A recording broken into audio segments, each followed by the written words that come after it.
спортивном комплексе «Юпитер» постелили татами. Там состоялось первенство Томской области по карате. Турнир получился довольно массовым. Свое мастерство зрителям и судьям демонстрировали более 250 юных спортсменов. Год от года количество желающих не просто заниматься карате, а выступать на соревнованиях растет.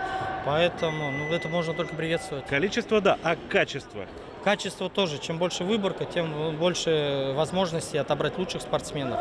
И качество также растет. И мы надеемся на медали. Здесь все вот на флажке, как говорят шахматисты, да? Да. Естественно, вид спорта субъективный. Многое зависит от судейства, от уровня судей, от того, как их подготовили.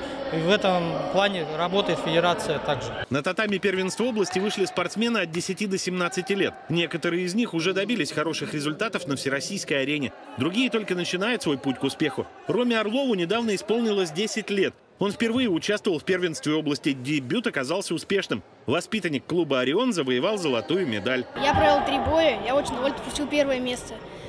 Я делал очень много ударов и поэтому победил. А соперники сильные были? Очень. Папа, наверное, больше переживал. Я вообще не могу.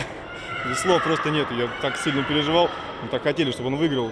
Он только перешел в эту старшую группу, он до этого был в младшей группе. Вот до этого занял 4-е место, а сейчас 1-е место. Рома Орлов стал лишь одним из триумфаторов первенства области. Всего же на соревнованиях было разыграно 42 комплекта медалей. Сезон у каратистов в самом разгаре. И в конце этого месяца у наших сильнейших спортсменов будут главные старты этого самого сезона. Сборная Томской области отправится в подмосковный Чехов. Там наши парни и девушки будут бороться за медали первенства России. В соревнованиях в Подмосковье примут участие спортсмены от 14 до 20 лет. На призы турнира будут претендовать томичи Никита Прибытков, Станислав Шауп, Валерия Финашкина, Владислав Козловский и Даниил Толпекин.